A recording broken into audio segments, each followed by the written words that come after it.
నమస్తే, welcome to 69 TV news. నేను మానస. ముందుగా బులెటిన్ లో హెడ్లైన్స్ చూద్దాం.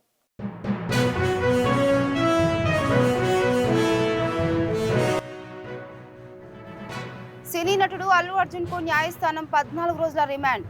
చెంచల్గూడ జైలుకు తరలించిన పోలీసులు.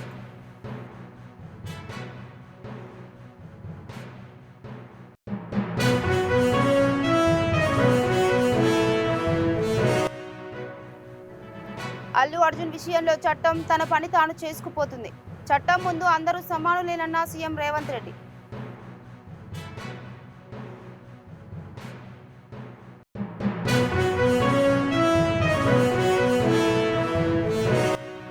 అల్లు అర్జున్ అరెస్టుపై మాజీ మంత్రి కేటీఆర్ ఫైర్. పాలకుల అభద్రతకు పరాకాష్ట అని కామెంట్.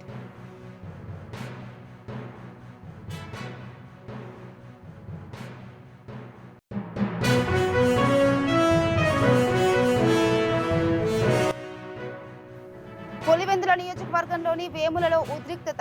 వైసీపీ టీడీపీ నేతల మధ్య ఘర్షణ.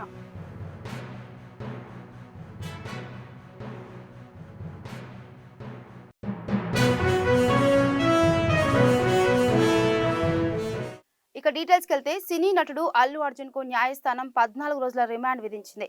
పుష్ప 2 సినిమా చూసేందుకు వచ్చి అక్కడ జరిగిన తొక్కిసలాటలో ఓ మహిళ మృతి చెందిన ఘటన తెలుగు రాష్ట్రాల్లో తీవ్ర కలకలం రేపింది. ఈ ఘటనపై పోలీసులు సంచలన విషయాలు మీడియా ముందుకు తెచ్చారు. ఈ ఘటనలో 3 నిందితులను అరెస్ట్ చేశారు. నిందితులను మీడియా ముందు ప్రవేశపెట్టారు. సంధ్య థియేటర్ యజమానితో పాటు మేనేజర్ను అరెస్టు చేశారు. సరైన భద్రతా చర్యలు చేపట్టని సెక్యూరిటీ మేనేజర్ను కూడా అరెస్టు చేశారు. 3 అరెస్టు చేసి చిక్కడపల్లి పోలీసులు రిమాండ్కు పంపించారు. తాజాగా బన్నీని ఆయన నివాసం నుంచి చిక్కడపల్లి పిఎస్ కు తరలించిన పోలీసులు గాంధీ ఆసుపత్రిలో వైద్య పరీక్షలు నిర్వహించారు. పిఎస్ లో అల్లు అర్జున్ స్టేట్మెంట్ ను పోలీసులు రికార్డ్ చేశారు. బన్నీపై నాన్ బెయిలబుల్ సెక్షన్ల కింద కేసు నమోదైంది. దీంతో హైకోర్టులో అల్లు అర్జున్ ముందస్తు బెయిల్ పిటిషన్ దాఖలు చేశారు. సుదీర్ఘ వాదనలు విన్న ఉన్నత న్యాయస్థానం అల్లు అర్జున్ ముందస్తు బెయిల్ పిటిషన్ కొట్టివేసింది. దాంతో 14 రోజుల రిమాండ్ విధిస్తూ నాంపల్లి కోర్టు తీర్పు వెలువరించింది. దాంతో అల్లు అర్జున్ ను పోలీసులు చెంచల్గూడ జైలుకు తరలించారు.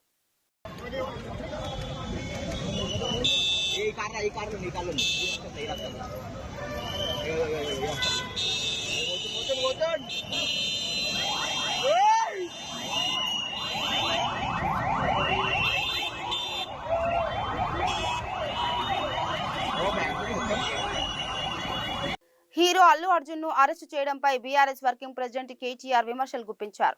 జాతీయ అవార్డు విజేత అల్లు అర్జున్ అరెస్టు పాలకుల అభద్రతకు పరాకాష్ట అని పేర్కొన్నారు. తొక్కిసలాట బాధితుల పట్ల తనకు పూర్తిగా సానుభూతి ఉందని, కానీ ఆ ఘటనలో వాస్తవంగా విఫలమైంది ఎవరని ప్రశ్నించారు.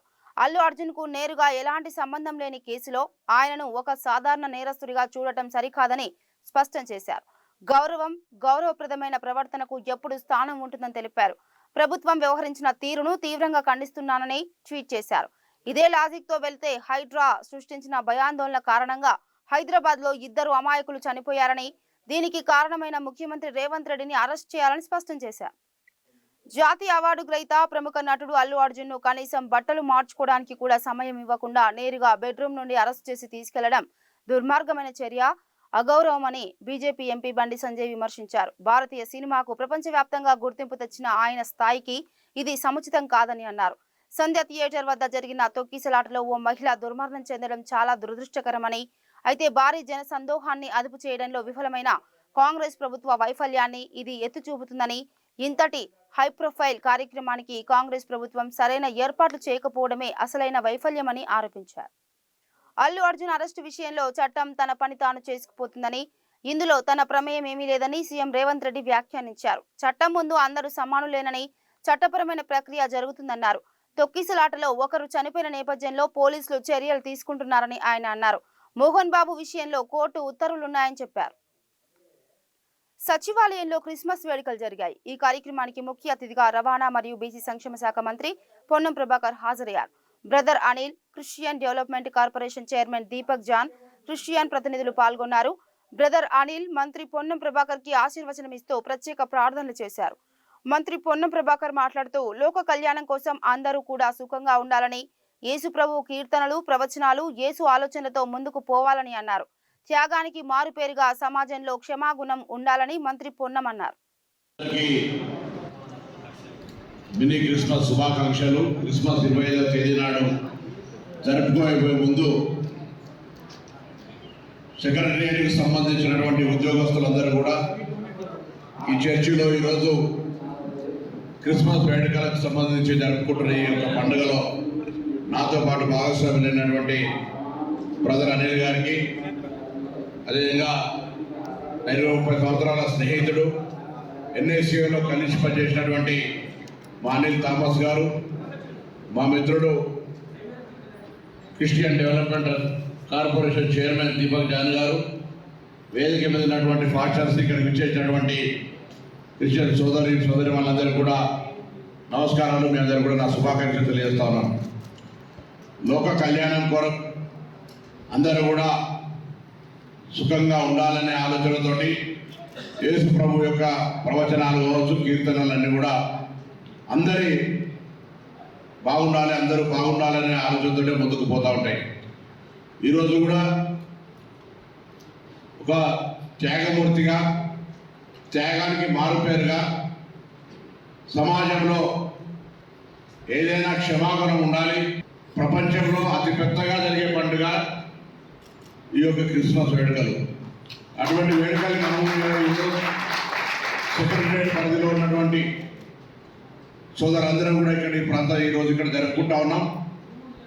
ఈ వేడుక యొక్క ఉత్సాహం, ఈ వేడుక ద్వారా అందరూ బాగుండాలనేటువంటి ఆకాంక్ష, తద్వారా రేపు సమాజంలో మన సమస్యలు పరిష్కరించడమే కాకుండా మీరు ఇది ఒక బాధ్యత గల సెక్రటరీ ఉద్యోగస్తులుగా ప్రభుత్వ ఆలోచనకు అనుగుణంగా పేద ప్రజలకు న్యాయం జరగాలని ఆ యొక్క భగవంతుడు ప్రభు యొక్క ఆకాంక్ష కూడా అదే. కాబట్టి మనం కూడా ఆ బాధ్యతల్ని మరొకసారి సమీక్షించుకొని ఎటువంటి ఇబ్బందులు లేకుండా నిర్వహించాలని సందర్భంగా నేను కోరుతూ, తప్పకుండా ప్రభుత్వం తరఫున జరుగుతున్నటువంటి పరిణామాలు అప్పుడప్పుడు మనం గమనిస్తూ ఉంటుంటే కొంత ఇబ్బందికరమైనటువంటి పరిస్థితి, వాతావరణం కలుగుతూ ఉంటుంది. మీకు కూడా రంగారెడ్డి జిల్లా జల్పల్లి ఫామ్ హౌస్ వద్ద సినీ నటుడు మోహన్ బాబు, టీవీ9 జర్నలిస్టు రంజిత్ పై చేసిన దాడికి నిరసనగా రాజేంద్రనగర్ నియోజకవర్గం ప్రింట్ అండ్ ఎలక్ట్రానిక్ మీడియా ప్రతినిధులు రాజేంద్రనగర్ సర్కిల్ పిల్లర్ నెంబర్ 143 నుండి ఆర్డీఓ కార్యాలయం వరకు నల్ల బ్యాడ్జీలు ధరించి ర్యాలీ నిర్వహించారు. ఆర్డీఓ కార్యాలయంలో ఆర్డీఓకు జర్నలిస్టులు వినతి పత్రం అందజేశారు. మోహన్ బాబును వెంటనే అరెస్ట్ చేయాలని, గాయపడ్డ జర్నలిస్టుకు ప్రభుత్వం వెంటనే ఆదుకోవాలని, జర్నలిస్టులపై దాడులు జరగకుండా ప్రభుత్వం కఠిన చట్టాలు ఏర్పాటు చేయాలని డిమాండ్ చేశారు.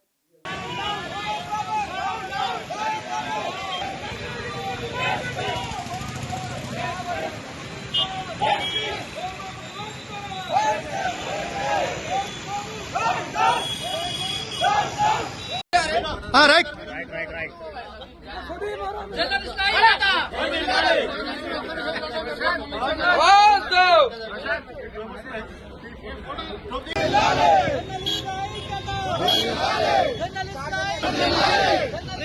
अरे हटो जी।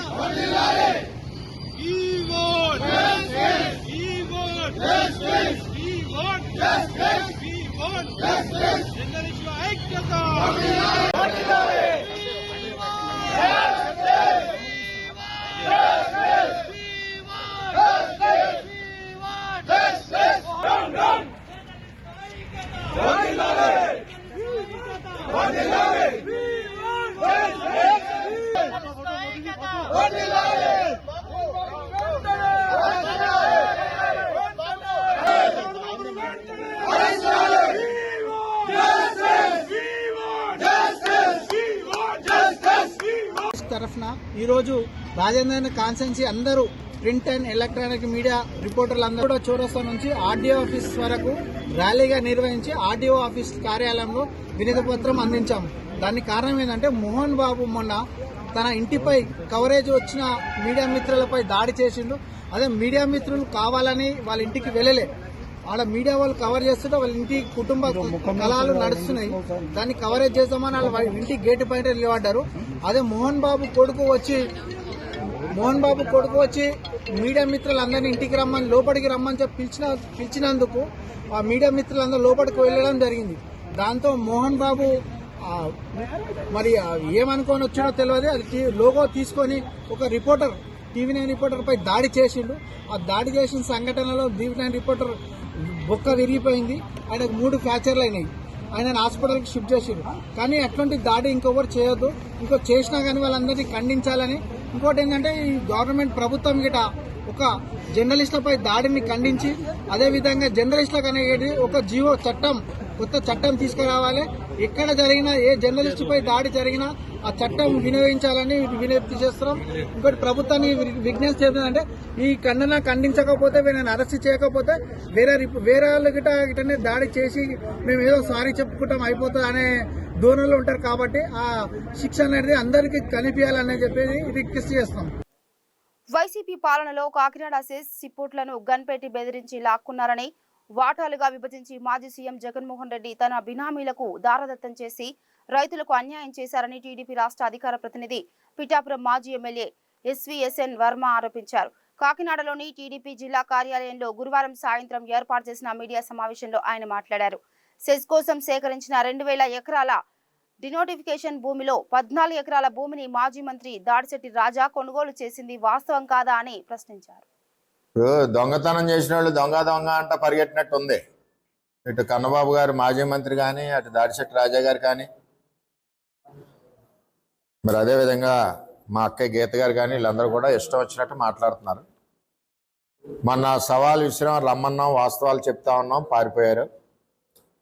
నిన్న మాజీ మంత్రి దాడిశెట్టి రాజా గారు కూడా చాలా ఎక్కువగా చెప్పారు. ఏదో తెలుగుదేశం ప్రభుత్వం పనిచేయలేదు, మరి రామకృష్ణ గారు ఉన్నప్పుడు పనిచేయలేదు, మేము ఉన్నప్పుడు పనిచేయలేదు అంటే తెలుగుదేశం పార్టీని ఇక్కడ వ్యక్తులు కాదు. నేను సూటిగా అడుగుతున్నా దాడిశెట్టి రాజా గారు, మీరు రైతులకి పెట్టి చేతులు తెలుగుదేశం పార్టీ తీసుకుని చేతులేమో మా రైతులదని అంటున్నారు కదా. పెట్టి చేతులు మీ దగ్గర ఉన్నప్పుడు గన్నలు చూపించి బెదిరించి భయపెట్టి కాకినాడ సీపోర్ట్ని వాటాలు ఎందుకు కొట్టేశారు? అన్ని 100 కోట్ల రూపాయలు మీ బినామీ కంపెనీలు అరవిందోకి వచ్చినప్పుడు రైతుల గురించి ఆ రోజు జగన్మోహన్ రెడ్డి పెట్టి చేతులు ఎక్కడ పోయినాయి? పోర్టు లాక్కోవడానికి పోయినాయి ఆ చేతులు రాజా గారు చెప్పాలి. అలాగే తర్వాత జిఎంఆర్ను బెదిరించారు. 4000 కోట్లు పైచిలుకుకి అరవిందోకి రాయించారు. అప్పుడు జగన్మోహన్ రెడ్డి చేతులు రైతుల గురించి ఆలోచించాలని రాలేదా? ఆ చేతులు ఎక్కడ పోయినాయి? నిన్న వ్యంగ్యంగా అంటున్నారు కదా, తెలుగుదేశం పార్టీ పెట్టి చేతులు రైతులు తీసుకునే చేతులని. ఆ రోజు మీ జగన్మోహన్ రెడ్డి చేతులు పెట్టి చేతులు కాదా, దోచుకునే చేతులా? ఆ విధంగా వీళ్ళు పోర్టుని బెదిరించి గన్నపెట్టి లాక్కున్నారు, జిఎంఆర్ని బెదిరించి ఎస్సీజెడ్ లాక్కున్నారు. అసలు ఈ పోర్టుకి కానీ, ఈ పోర్టు బెదిరించి లాక్కున్నారు. ఈ ఎస్సీజెడ్కి కానీ, చంద్రబాబు నాయుడుకి కానీ ఏ విధమైన సంబంధం లేదు. 2005లో ఒక మెమో ఇష్యూ చేశారు. మెమో నెంబర్ ఏపీఐఎల్ 1115 అనుకుంటాను. దాంట్లో క్లారిటీగా రాశారు, గవర్నమెంట్ ఆఫ్ ఏపీ ఎంటర్డ్ ఎంఓఈలో ఎంటర్ అయింది ఓఎన్జీసీతో. ఆ రోజు Lakshmipartha Sarathi principal secretary collector సింగాల్కి రాస్తూ ఓఎన్జీసీతో ఎంఓఈ ఎంటర్ అయ్యాం, 10,000 ఎకరాలు యుద్ధ ప్రాతిపదికన ఎక్విజేషన్ చేయాలి, అడ్వాన్స్ పొజిషన్ రైతుల నుంచి తీసుకుని ఇవ్వాలి, 2 స్టేజెస్లో ఎక్విజేషన్ చేయాలి. అలాగే 12 గ్రామాలు ఏదైతే ఉన్నాయో 12 గ్రామాలకి మరి హ్యాబిటేషన్ ఇవ్వాలి, వాళ్ళకి ఎక్కడో చోట కట్టేసి ఇల్లులు అవన్నీ ఇవ్వాలి వాళ్ళందరికీ. కడప జిల్లా పులివెందుల నియోజకవర్గంలోని వేములలో ఉద్రిక్తత నెలకొంది. వేముల తహసీల్దార్ కార్యాలయం వద్ద వైసీపీ టీడీపీ నేతల మధ్య ఘర్షణ చోటు చేసుకుంది. సాగునీటి సంఘాల ఎన్నికల విషయంపై మాట్లాడేందుకు తహసీల్దార్ కార్యాలయంలోకి వెళ్లేందుకు కడప ఎంపీ అవినాష్ రెడ్డి ప్రయత్నించారు. దీంతో పోలీసులు ఆయనను అడ్డగించారు. మాజీ మంత్రి అవంతి శ్రీనివాస్ తన అవసరానికి పార్టీని వాడుకొని అవసరం తీరాక పార్టీ నుండి వెళ్లిపోయాడని మాజీ మంత్రి విశాఖ జిల్లా వైసీపీ అధ్యక్షుడు గుడివాడ అమర్నాథ్ అన్నారు. అవంతి శ్రీనివాస్ పార్టీ నుండి వెళ్లిపోవడం వల్ల వచ్చిన నష్టం లేదు, అలాగే లాభం కూడా లేదని విమర్శించారు. రైతులు పడుతున్న ఇబ్బందులపై వైఎస్ఆర్ కాంగ్రెస్ పార్టీ నాయకుడు జగన్మోహన్ రెడ్డి ఇచ్చిన పిలుపు మేరకు నేడు రాష్ట్ర వ్యాప్తంగా వైసీపీ నాయకులు జిల్లా కలెక్టర్లకు వినతి పత్రాలు ఇవ్వడం జరిగింది. అందులో భాగంగానే విశాఖ నగరంలోని మాజీ మంత్రి జిల్లా వైసీపీ అధ్యక్షుడు గుడివాడ అమర్నాథ్ ఆధ్వర్యంలో జిల్లా పరిషత్ జంక్షన్ నుండి కలెక్టర్ కార్యాలయం వరకు ర్యాలీ నిర్వహించి అనంతరం జిల్లా అధికారికి వినతి పత్రం ఇవ్వడం జరిగింది.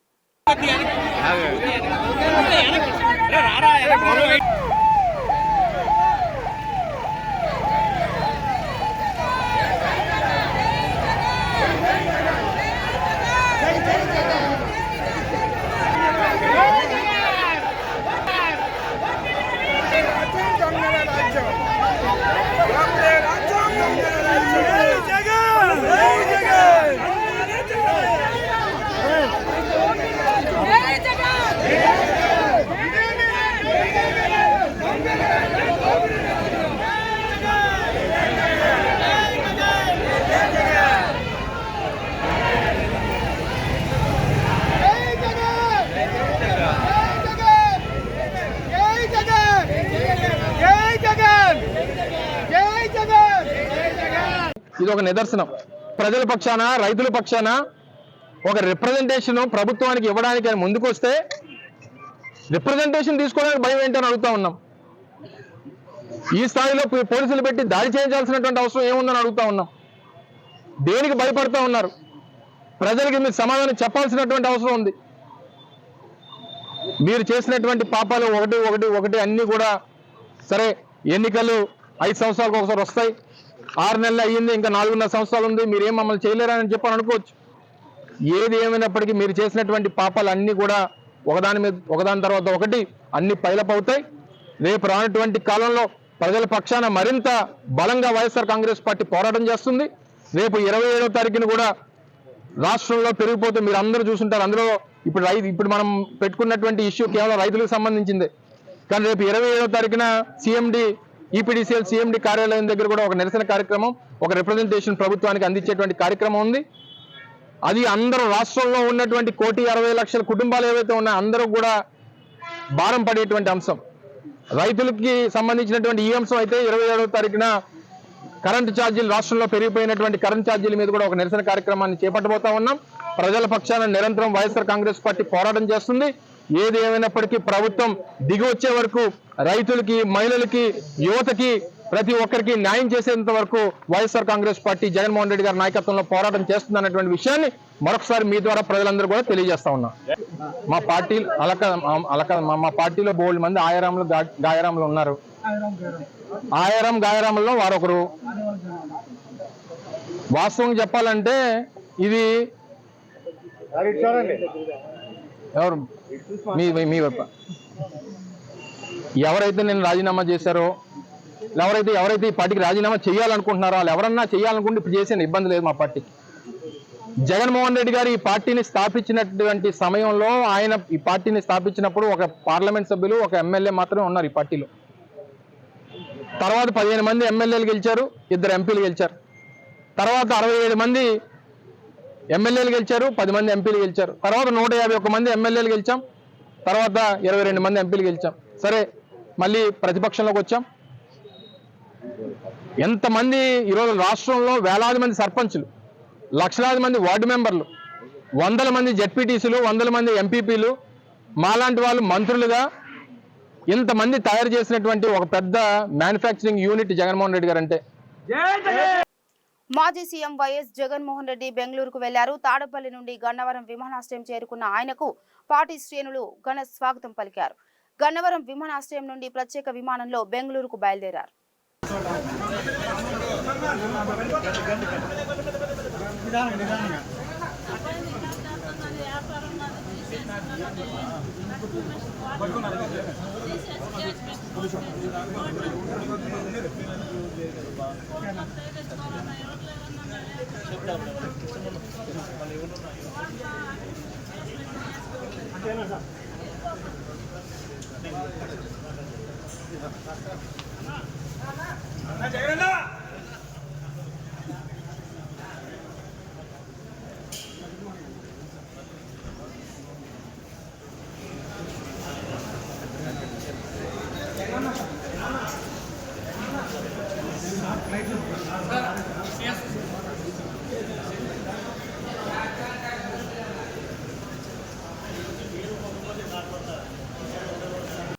ఇక బులెటిన్ ముగించే ముందు హెడ్లైన్స్ మరోసారి.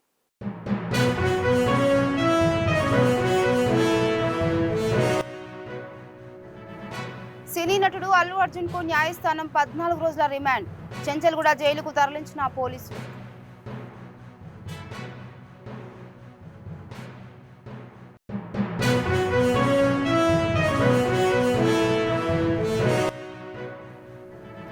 అల్లు అర్జున్ విషయంలో చట్టం తన పని తాను చేసుకుపోతుంది. చట్టం ముందు అందరూ సమానులేనన్న సీఎం రేవంత్ రెడ్డి.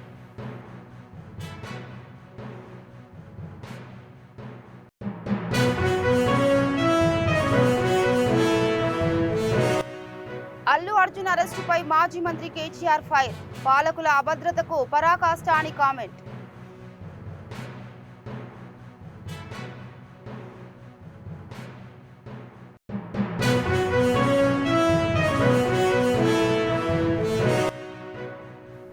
పులివెందుల నియోజకవర్గంలోని వేములలో ఉద్రిక్తత.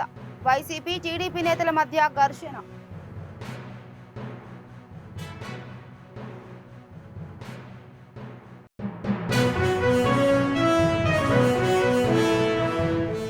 ఇవి బులెటిన్ అప్డేట్స్. మరో బులెటిన్ తో మళ్ళీ కలుద్దాం. అంతవరకు చూస్తూనే ఉండండి 69 టీవీ న్యూస్. నమస్తే.